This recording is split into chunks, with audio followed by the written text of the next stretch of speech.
ऐसा खतरा जो ना किसी युद्ध से जुड़ा है और ना ही किसी सीमा विवाद से, लेकिन इसका असर लाखों किसानों और करोड़ों लोगों की थाली तक पहुंच सकता है। हम बात कर रहे हैं एल नीनो की।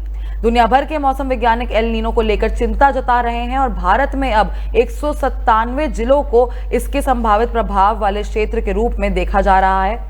केंद्रीय कृषि मंत्री शिवराज सिंह चौहान ने भी इस बात को लेकर तैयारियों का खुलासा भी किया है। सवाल ये है कि एल नीनो आखिर होता क्या है और ये किसानों के लिए इतना बड़ा खतरा क्यों माना जा रहा है और सरकार इससे निपटने के लिए क्या कर रही है। आइए इस मुद्दे को समझते हैं।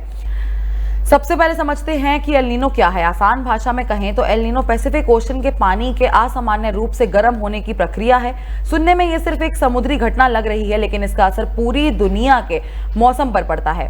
भारत में एल नीनो को अक्सर कम बारिश और मानसून की कमजोरी से जोड़कर देखा जाता है। इसी वजह से जब भी एल नीनो की संभावना बनती है, सबसे ज्यादा चिंता किसानों को होती है।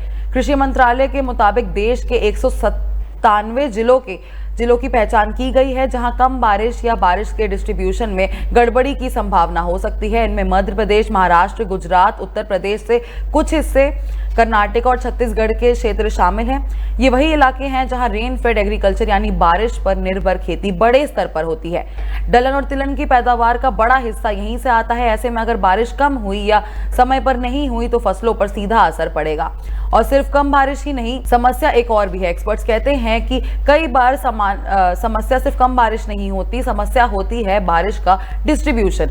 मान लीजिए किसान ने बुवाई कर दी, उसके बाद 20 दिन तक बारिश ही नहीं हुई तो फसल खराब हो सकती है, चाहे बाद में कितनी ही अच्छी बारिश क्यों ना हो जाए। इसलिए सरकार बारिश की मात्रा के साथ साथ उसके पैटर्न पर भी नजर रखी हुई है। कृषि मंत्रालय ने डिस्ट्रिक्ट लेवल कॉन्टिजेंसी प्लान्स बनाना शुरू कर दिया है। हर डिस्ट्रिक्ट के लिए अलग स्ट्रैटेजी तैयार की जा रही है। अगर बारिश कम हुई तो क्या करना होगा, अगर दो बारिशों के बीच लंबा गैप आया तो क्या करना होगा, अगर फसल खराब हुई तो क्या विकल्प होंगे।